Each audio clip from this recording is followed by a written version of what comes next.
నమస్తే, welcome to our channel. నేను సౌజన్య.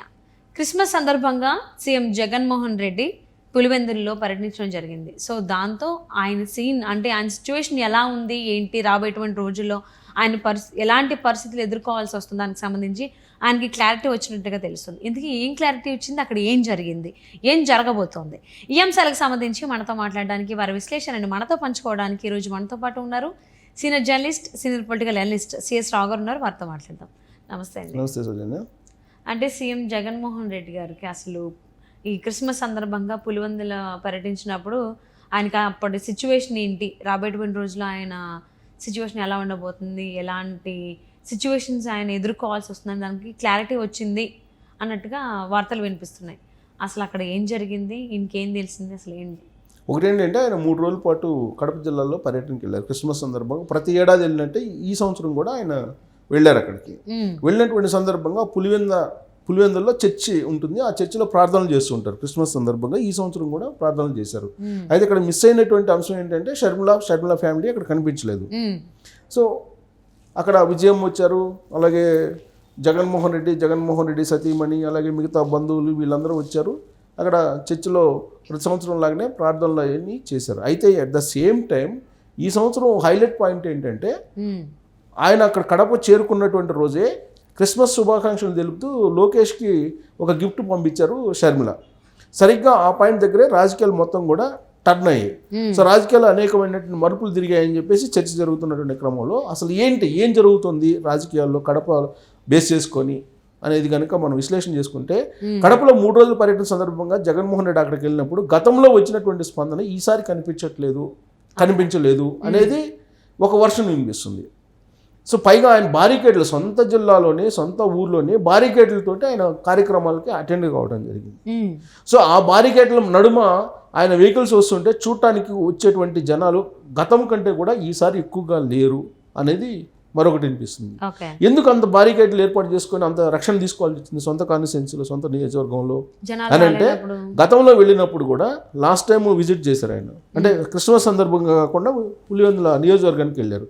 ఆ సందర్భంగా కొంతమంది నిలదీశారు, మా సమస్యలు నెరవేరటం లేదు, కనీస సౌకర్యాలు కూడా ఇవ్వకుండా ఉన్నారు, మా సమస్యలు నెరవేర్చండి అని చెప్పి అక్కడ జనాలు వచ్చి జగన్మోహన్ రెడ్డి దగ్గర మొరపెట్టుకున్నటువంటి పరిస్థితి ఏర్పడింది. సో దాంతో వ్యతిరేకత ఉంది అని చెప్పి అక్కడ క్లారిటీగా ఆ సంఘటనతోటి ఒక స్పష్టత వచ్చింది. అంతేకాకుండా ఇటీవల జరిగినటువంటి స్థానిక సంస్థల ఎన్నికల్లో అక్కడ తెలుగుదేశం పార్టీ అభ్యర్థికి మెజారిటీ రావడం జరిగింది. సో దీంతో జగన్ గ్రాఫ్ పడిపోతుంది అక్కడ అనేది చాలా కాలంగా వినిపిస్తుంది. పైగా వైనాట్ పులివెందుల అనేటువంటి కాన్సెప్ట్ తోటి వెళ్తుంది తెలుగుదేశం పార్టీ కూడా.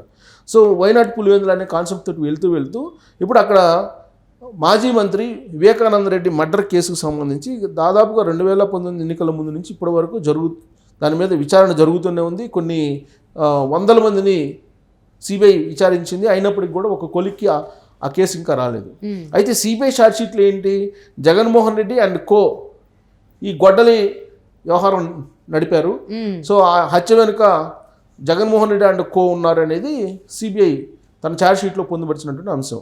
అండ్ కో అంటే ఎవరు, వాళ్ళ బ్రదర్గా ఉన్నటువంటి ఎంపీ అవినాష్ రెడ్డి అండ్ వాళ్ళ ఫాదర్ అందరూ కలిసి చేశారనేది ఆ ఛార్జ్షీట్లో పొందుపరిచారు.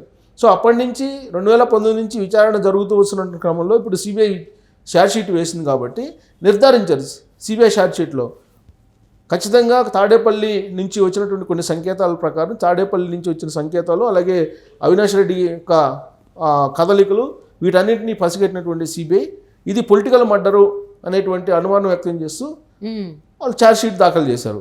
దానికి బలం చేకూరేలా షర్మిల ఏం చెప్పారు, ప్యూర్గా పొలిటికల్ మర్డరే వివేకానంద రెడ్డిది, తన బాబాయిది పొలిటికల్ మర్డరు, కడప ఎంపీ విషయంలోనే జరిగింది ఇదంతా కూడా అనేటువంటి యాంగిల్లో ఆమె మాట్లాడటం కూడా జరిగింది.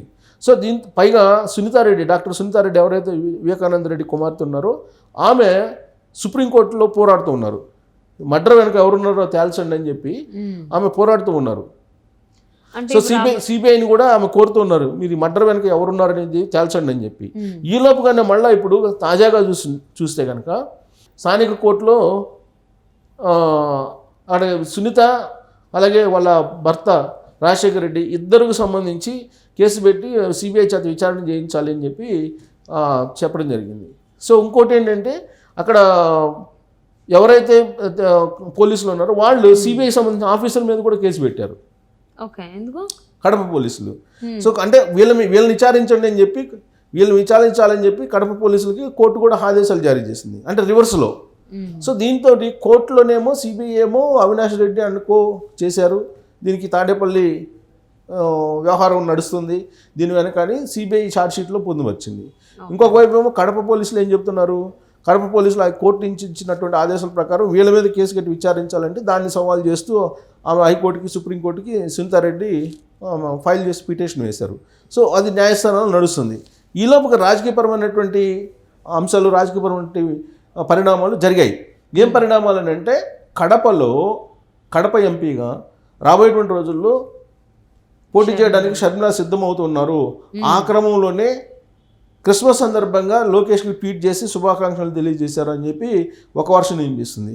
విచిత్రంగా ఏంటంటే షర్మిల ఓన్లీ లోకేష్కి మాత్రమే ట్వీట్ చేయడం, లోకేష్కి మాత్రం గిఫ్ట్ పంపించారు, క్రిస్మస్ గిఫ్ట్. దాంట్లోనే నారా కుటుంబానికి అందరికీ అని చెప్పి కలిపారు, చంద్రబాబు నాయుడికి పంపిలా, ఓన్లీ నారా లోకేష్కి మాత్రమే పంపించారు ఆ విశేష్. సో ఆ విశేషంలో దాంట్లో కంటిన్యూస్లో నారా ఫ్యామిలీ అని చెప్పి యాడ్ చేశారు. సో మొత్తం మీద లోకేష్కి క్రిస్మస్ శుభాకాంక్షలు పంపించడం అనేది ఒక హైలైట్ పాయింట్. సో దీంతో కడపలో జగన్మోహన్ రెడ్డి 3 రోజుల పర్యటన కాస్త ఈ గిఫ్ట్ చుట్టూ తిరిగింది. ఈ గిఫ్ట్ వెనక ఏముంది, ఈ గిఫ్ట్ వెనక ఉన్నటువంటి రాజకీయ పరిణామాలు ఏంటి, వీటి చుట్టూ తిరిగింది మొత్తం. సో ఆ గిఫ్ట్ని బేస్ చేసుకుని రకరకాల రాజకీయ కోణాలు వచ్చాయి. కడప నుంచి తెలుగుదేశం పార్టీ తరఫు నుంచి షర్మిల పోటీ చేస్తారు ఎంపీ, కానీ కొంతమంది పులివెందుల అసెంబ్లీకి డాక్టర్ సునీత పోటీ చేస్తారని, లోక్సభకి ఏమో కడపకి షర్మిల పోటీ చేస్తారని, రాబోయేటువంటి రోజుల్లో జగన్మోహన్ రెడ్డి పని క్లోజ్ అయిపోయింది, ఇక దుకాణం బంద్ అని చెప్పి వైఎస్ఆర్ కాంగ్రెస్ పార్టీ, ఇలాంటి ప్రచారం అంతా జరిగింది. దానికి తగ్గట్టుగా ఇప్పుడు అదేమో గిఫ్ట్ పంపించారు క్రిస్మస్ షర్మిల. సో దీంతో రాజకీయ పరిణామాలు మారుతాయని చెప్పేసి అనుకుంటున్న పరిస్థితుల్లో ఇంకొక వర్షన్ ఏం వస్తుంది, కాంగ్రెస్ పార్టీ నుంచి ఆమె లీడ్ తీసుకోబోతున్నారు, కాంగ్రెస్ పార్టీ తరఫు నుంచి కడప నుంచి ఎంపీగా పోటీ చేయబోతున్నారు. సో పరోక్షంగా కాంగ్రెస్ పార్టీ తెలుగుదేశం పార్టీ సహకరించుకున్నటువంటి అవకాశం ఉందని చెప్పి ఇంకొక వర్షన్ వినిపిస్తుంది. సో అంటే ఓవరాల్గా అసలు ఈ క్రిస్మస్ సందర్భంగా పర్యటించినటువంటి ఏపీ సీఎం జగన్మోహన్ రెడ్డికి ఆదరణ ఎక్కడెక్కడి నుంచి కోల్పోయింది ఏంటి అనే దానికి సంబంధించి పిక్చర్ క్లారిటీ వచ్చినట్టుగా తెలుస్తోంది. సో మరి ఫర్దర్గా ఆయన ఏమైనా దానికి సంబంధించి కేర్ తీసుకుంటారా లేదు అంటే వదిలేస్తారా అనేది వేచి చూద్దామండి. సో డెఫినెట్గా తీసుకుంటారు, రాజకీయాల్లో కేర్ తీసుకోకుండా ఎందుకుంటారు, ఈ పరిణామాలన్నీ కూడా చూస్తున్నారు. కేర్ తీసుకున్నట్లయితే చెల్లిని క్రిస్మస్ పండుగకి పక్కనే ఉంచుకునేవాళ్ళు కదా. సో అది ఆస్తులకు సంబంధించినటువంటి వ్యవహారం, ఆస్తులకు సంబంధించినటువంటి వివాదాలు నడుస్తున్నాయి, చాలా కాలంగా వినిపిస్తుంది. సో విజయమ్మ వెళ్ళారు అక్కడికి, వాళ్ళ మదరు. సో విజయమ్మ గారు వెళ్ళారు కాబట్టి విజయమ్మ గారు మాట్లాడి ఉంటారు. విజయమ్మ గారు ఏదో ఒకటి సందేశం ఇప్పుడు తీసుకొని వచ్చి ఉంటారు షర్మిలకి. ఆ సందేశాన్ని బట్టి షర్మిల రాబోయేటువంటి రోజుల్లో వేగంగా రాజకీయాలు చేయాలా, లేదంటే కొన్ని రోజుల పాటు ఆగి రాజకీయాలు చేయాలా అనేది ఆలోచించుకునేటువంటి అవకాశం కూడా ఉంది షర్మిల. అంటే చూసినటువంటి సిచ్యువేషన్ చూస్తుంటే ఆల్మోస్ట్ జగన్మోహన్ రెడ్డికి ప్రతి చోట నుంచి కూడా ఆదరణ తగ్గిపోయినట్టే అనిపిస్తోంది, జనాల దగ్గర నుంచి కావచ్చు, కుటుంబ సభ్యుల నుంచి కావచ్చు. అంటే చెల్లి, బావ, అమ్మ కొంచెం అటు ఇటుగా ఉన్నట్టుగా తెలుస్తుంది. అసలు చూద్దాం ఆయన ఏం చేస్తారు ఏంటి. And thank you so much for spending your valuable time with us, CS Rao గారు. Thank you.